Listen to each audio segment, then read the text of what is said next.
Happy Talk Tuesday, everybody. Happy Talk Tuesday. All the energy from Jazz. Consistently. Because after you say it, it sounds dumb for me to say it again. No, you definitely got to say I feel like we should say it together. We got to reiterate it. Happy Talk Tuesday, everybody. Everybody? Everybody. All right, so today we've been itching for this one.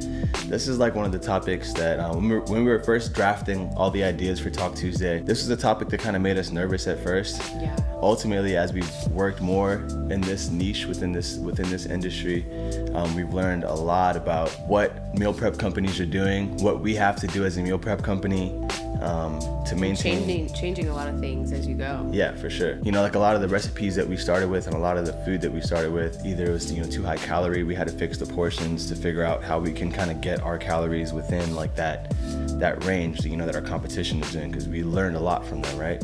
We had to learn, okay, 400 to 500 calories seems to be the average, amount for this portion size. If I may say, even just making nutrition labels, like in general. Yeah. That was the first time I'd ever done it, and like seeing it on paper, you kind of have to like maneuver around Yeah. and change a lot of things after you realize, what it is. But that was the craziest part for me. Yeah, and not everyone does, and that's kind of like what hits home so much about like this specific topic that we're talking about today. We made those pivots, right? Whereas it seems that some businesses will tend to like lie about what's going into their food, so the nutrition facts look a lot cleaner and look a lot more appealing to the eye, a lot more appealing to people's goals. We made those pivots because we had to be transparent, So if you'll notice at the beginning, our food was a lot bigger. There was a lot more in a serving than there is now. And we did that because we had to maintain transparency on our nutrition facts. We didn't want to scare people away seeing a meal that was like 900, almost 1,000 calories. Yeah, but then some of them, like the ones that have more protein, it's going to look like a bigger meal because we have to use more protein in order to get people to a certain number in calories. Yeah, exactly. So we look really big at ratios, and that's where we kind of like lean on my experience, my certifications with, nutrition and meal planning and stuff like that. Without further ado, today's Talk Tuesday, insert cool effect here. 5 signs that your meal prep company isn't really nourishing your body. I just envision like neon lights, you saying all those words. Yes, well, let's get right to it. Number 1, brain fog. That's a good one. It is a good one. Brain fog. And I've experienced it. Yeah. Well, That's why I know it's what does a it good feel one. like, Jazz? What does brain fog feel like? There's just no motivation, really. Yeah. Like, that's what I think of when it comes to that. Like, when I have so many things that I need to get done during the day as far as, like, cooking or driving or whatever the case may be. And when you're not all there, it just really, like, makes your day feel like it's taking forever and it's slow and it's not motivating. The energy is just not there. And I've experienced it. And I'm not gonna lie, there's some days where I don't get enough nutrition and I do feel it and I'm like, okay, something's gotta change. Yeah. There's the 2 points after this one are very similar to brain fog, but brain fog is a pretty specific feeling, that feeling where everything just seems kind of hazy. All that stuff can happen from the way that you're eating and what you're eating and what's going into your food. A lot of times when your food is loaded with GMOs and a lot of like preservatives and stuff like that to make your food last longer, it's harder for your body to break it down, and harder for your brain to get those nutrients that you need from your food. So you end up supplementing with caffeine, drinking coffee. That's a really popular one. And or just sodas, just stuff like that, Yeah. So brain fog is a really, really big one. Not everybody realizes it until you don't have it anymore. Yeah. It's like you don't realize you have brain fog until the brain fog is gone. And you're like, oh, okay, wow, like I feel like $1 million. Yeah. I think a lot of the effects that we're going to talk about today is not necessarily like you're going to notice it overnight. Yeah. It kind of takes some time. They're compounding, yeah. Yeah, exactly. Definitely compounding effects. Number 2, fatigue. So piggybacking on brain fog, fatigue, just low energy, you're lacking motivation. You don't really have the energy to get up and go do things, and you can't fight it. You feel sluggish, but it almost is like you're just always like yawning. That's really the biggest indicator. If you're always yawning, just kind of hanging out, I think Jazz experiences this one a little bit. Jazz is always on the go, so I think that has a lot to do with it. Yeah. I was just laughing because before we started, I yawned probably like 6 times. Yes. Yeah. Yeah. Jazz is also coming off like, what? Yeah. Maybe 10 hours of cooking. Mm-hmm. Something like that. Yeah, close. Mm-hmm. So that makes sense, right? But if Jazz was on top of getting her food in today and getting her water intake today, she wouldn't be feeling fatigued. I wouldn't. Right? Another big part of that is your sleep. That's not as much to do with your food, but while we're on this topic, make sure that you're getting enough sleep. What is enough sleep? Well, enough sleep is different for everybody. There are some people that I know that can function highly on 6 hours of sleep. Think about it this way. If it's in your food, right, where you're eating food that's just naturally fortified with all the micronutrients that we never talk about, you know, B12 is probably one of the biggest micronutrients for energy. If you're not eating food that's fortified in those things naturally, you end up with weak cells. Your cells don't regenerate as fast. On the flip side, healthy cells equal healthy bones, equal healthy muscles, healthy skin, healthy hair, lots of stuff. I mean, you can't really like embark on a fitness journey wholesomely or holistically without making sure that you have these things on lock. Which is why, like specifically like in the fitness industry, you'll see that anybody that really knows anything about anything when it comes to growing, when it comes to making any progress in the gym, it's so important that you have your nutrition down first before you talk about supplementing. So I mentioned a couple of micronutrients earlier that you can supplement, and B12 is kind of hard to find in food, so that one makes sense. First thing on your head can't be, oh, like I don't really have time to figure all this shit out. Like I gotta just supplement. I gotta take protein. I gotta take creatine. I gotta take fat burners. I gotta take all this shit. That's gonna make it's ultimately will be harder for your body to process. You're not gonna get as much from that as if you were eating food that was naturally fortified in those micronutrients. Because it's likely that if it's fortified, B12 and you know like vitamin D, all that kind of stuff, then it's gonna be fortified in a lot more. And usually on those kinds of foods, you see the nutrition facts and nutrition labels are going to be loaded with micronutrients, talking about vitamin this, vitamin that, all these kinds of minerals and stuff like that. So yeah, fatigue. That was a big one. Sorry. A lot of the stuff that we said on this one is going to apply to the ones after too. We'll elaborate a little bit more. Number 3, poor mood. Ooh. I experience this one very frequently. Yes, you do. Not even with me, but me too. Okay, you do the same thing. I do have hanger issues. Yeah. It's definitely a thing. Yeah, it's almost disrespectful. Yeah. I think most people can relate to that though. Yeah. You know? Mm-hmm. We all seen that Snickers commercial, you're not you when you're hungry. I was just gonna say that. Mm-hmm. It's so true though. Like if you don't have your food right, you're gonna be in a shitty mood. Yeah. On top of being fatigued and brain fog. Those are like the initial factors that affect your mood, that affect things externally. So those first two, people might not be able to tell. People are definitely gonna be able to tell when you have a poor mood. Mm-hmm. That's literally the first question that you have whenever I get an attitude. Are you hungry? Did you eat? Did you eat? I think that's hard for a lot of people. I think it's hard for me too to find the time to make the food. And I think it's like, you know, it's kind of like hard for chefs from what I've heard and from what I've seen. You know, your brain is always like cooking for other people. You know, like I have to get this done, like this whole to-do list in your head. And then like you eating is not really on that to-do list necessarily. So Yeah. by the time you realize that you haven't eaten, you're starving, and it's like hours later. Yeah. It has to be a conscious thought. That's all it is. Yeah. I remember there was like a shocking statistic I read that in North America, people spend an average of less than an hour a day in the preparation and consumption of food, whereas in other countries around the world, it's closer to 3 hours. That's crazy. Yeah, they be having like feasts. Yeah, it's crazy, man. Like they sit down and they prepare food, and whenever people are preparing food, you know, and enjoying food in other cultures, it's like a whole like family table event. It's isn't a thing. It? Yeah, no, it's a thing. Like for me, I can speak to it. I'm first generation American. My dad's from Trinidad and Tobago, and my mom's from Ecuador. And in both sides of my family, dinner time is really, really sacred.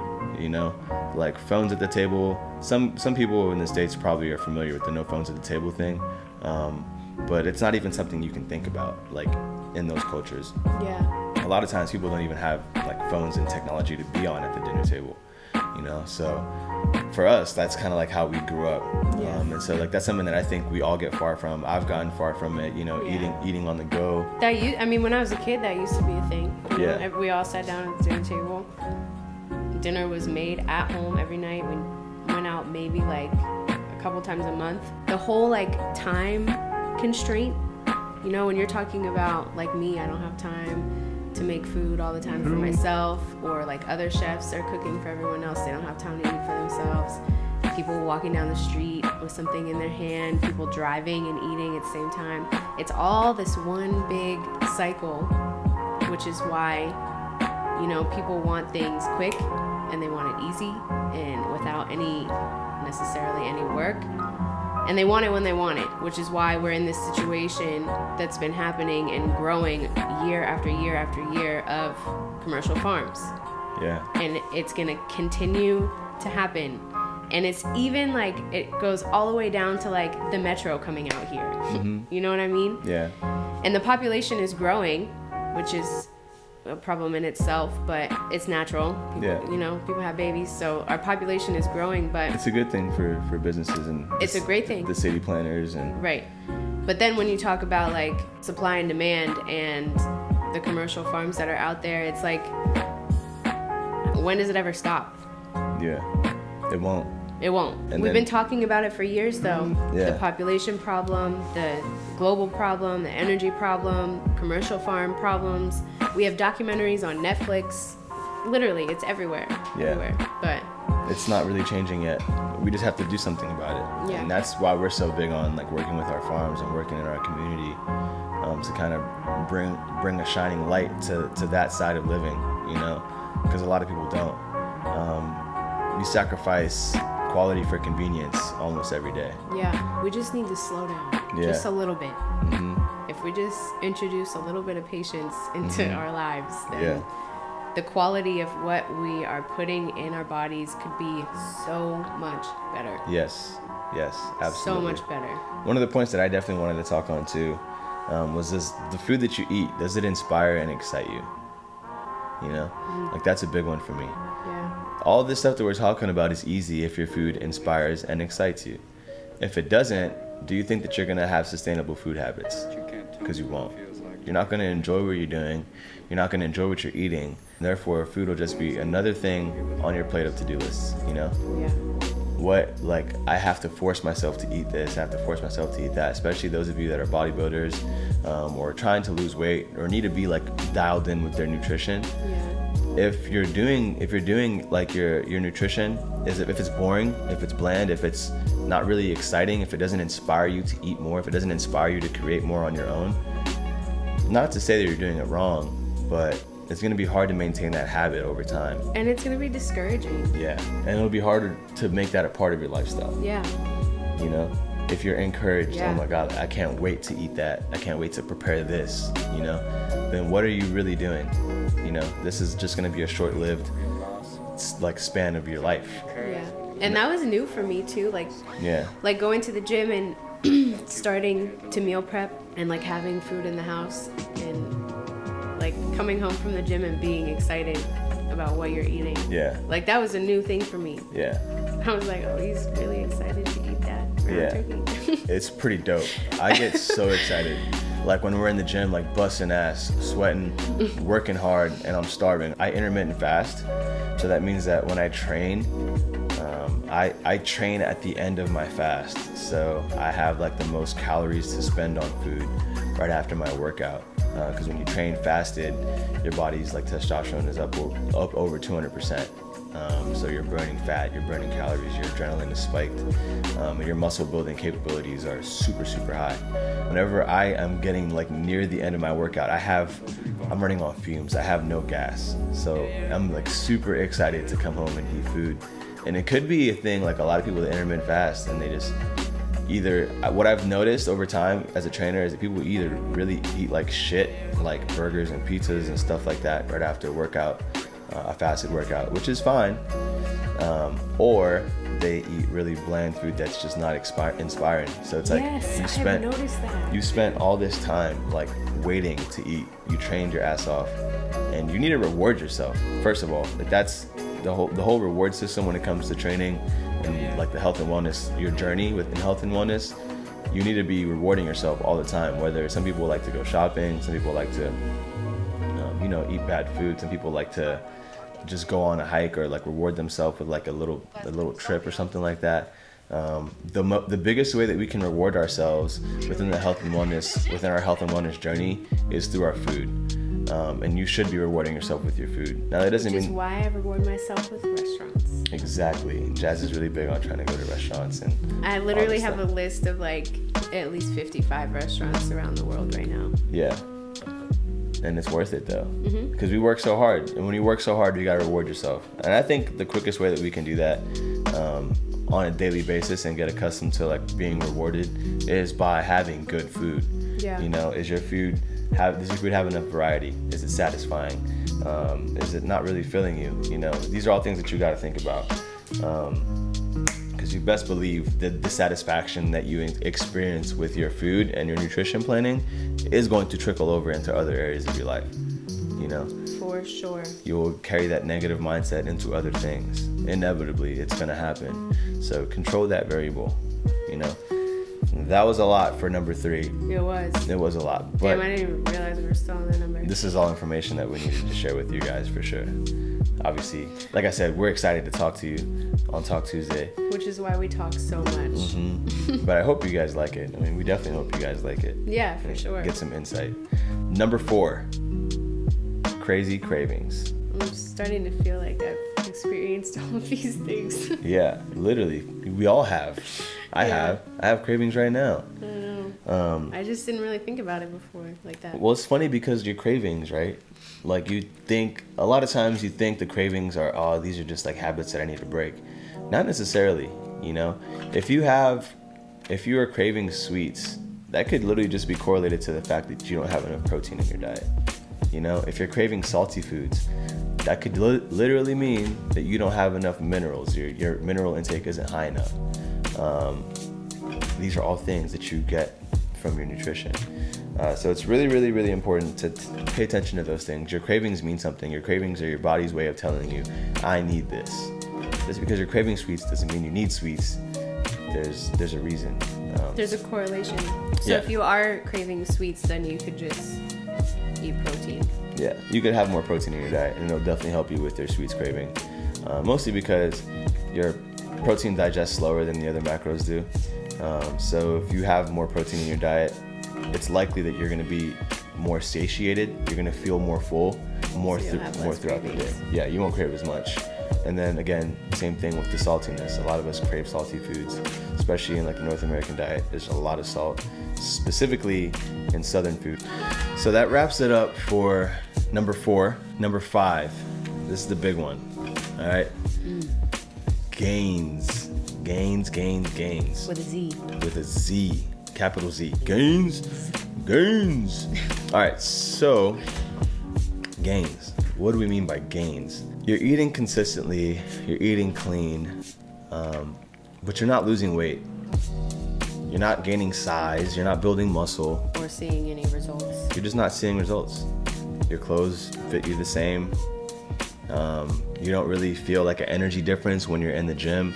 Your recovery time isn't dialed in. You're experiencing soreness well beyond when you should be. All these things, they tie back into the food that you're eating. As a trainer, I realize there are a lot of people that are too busy to really be on top of preparing their own food. And so they figure they're saving time and improving their process. They're optimizing their process by working with a meal prep company to have all of their meals sourced from the same place, delivered at the same time, all that kind of stuff. The idea is great. It's consistent. It is consistent, and unfortunately, there are a lot of businesses that I've noticed over the years, that aren't very truthful with their customers, with their clients, about what's actually in their food. Or not even like not very truthful, but I don't think that a lot of meal prep companies understand like just how smart their clients are. Yeah. And could be if they just paid attention. Yeah. That's actually a good point. They underestimate their clientele, I think, a lot. Yeah. And I think it's because of the niche of the business, though. Yeah, I mean, it's advantage taking. People want that convenience. Yeah. And so I think naturally businesses know that people want the convenience. As long as they package their shit right, people aren't going to really ask questions, you know? But one of the things that I noticed that really got under my skin, and I know got under Jazz's skin even more so, was the fact that we were doing some searching. And I kind of thought about this. I noticed this before when I was a trainer, prescribing like my clients like meal preps and stuff like that. And I noticed it before, but I didn't really like pay attention to it until now that I actually know like what goes in. Yeah, and like having to do research too. Yeah, having to do the research to kind of back up what we're doing. Yeah. It wasn't until then that I realized that a lot of these meal prep companies are taking advantage of their clients. They're taking advantage of their people, based on the premise that, you know, they don't think people are going to notice, right? So I'll give you a great example. And I was looking at the meals that they had on there, and I noticed something that we were challenged with when doing our nutrition labels for Fitness Feast was that a lot of this, like the servings, a lot of the servings of food, first of all, there's some companies that don't even put their serving size on there, which is a big thing. It might not seem like, oh, just one container is a serving size, right? Well, that's kind of where they get you. So as a company is to kind of make your serving sizes smaller, right? And then put more servings up at the top. So where it says nutrition facts, and then it says servings, how many servings there are and what the serving size is. If there's no serving size there, that's something that you should pay attention to. If you see that the serving size on their packaging is 2 or 3, then know that everything that is under that, you got to multiply by that number. Okay? So if it says that it's two servings in that one container, everything that you're seeing is half of what's actually in the container. Yeah. Another thing that I noticed was this one company, all of their meals had no sodium.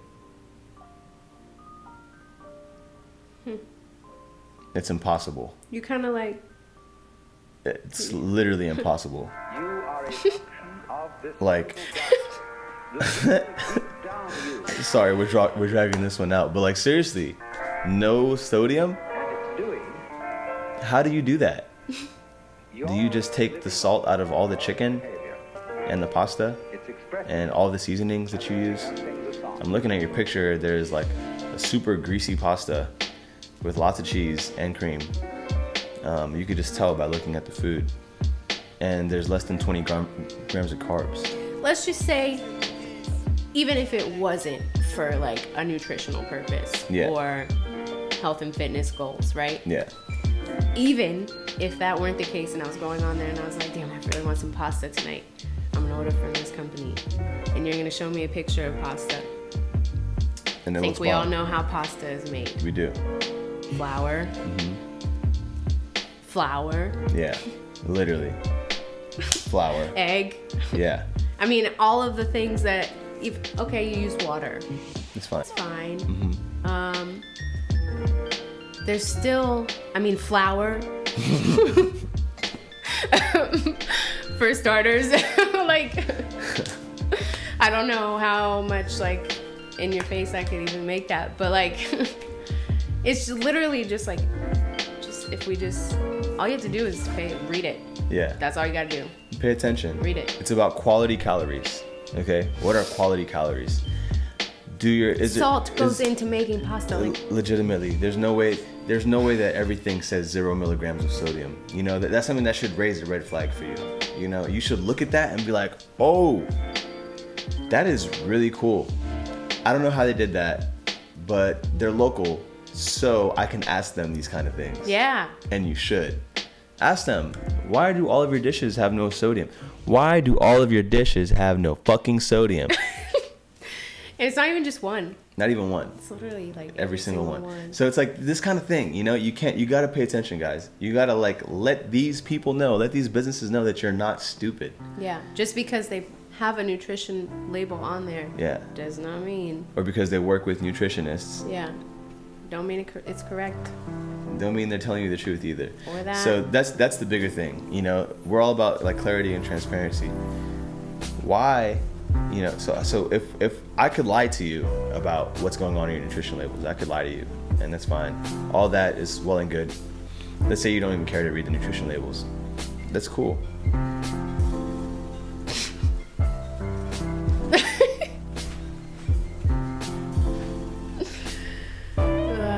What reason would you have to lie about that? If you could lie to me about that as a consumer, what else are you lying to me about? You know what I mean? That should put you on a slippery slope. You should then question everything you hear after that, everything you see after that. You should question, and you should care, because if you really care about investing time and money into your body, into your health and wellness journey, you should protect that investment. Yeah. You know, you should hold that like really, really sacred. That should be a big deal for you. And this is not about, you know, taking shots and like putting the spotlight on us. This is not about that. This is about us doing what we care about, and what we care about is you. And you, if you are going to take the time and spend the money on trying to get your health together and like going down your health journey and making it this positive movement, then that should be something that is super important to you, because you could just be throwing money away. And I don't know about you, but I like money, so. As a trainer, I don't give people just generic programs. I give them programs that are tailored for them, because I care about people seeing real results over time.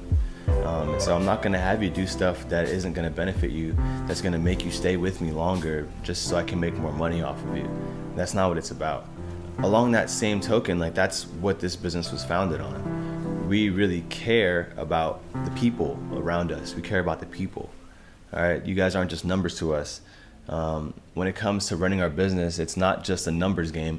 Otherwise, we would use the same suppliers that they use. You know, Cisco and all that stuff. Those distributors supply restaurants.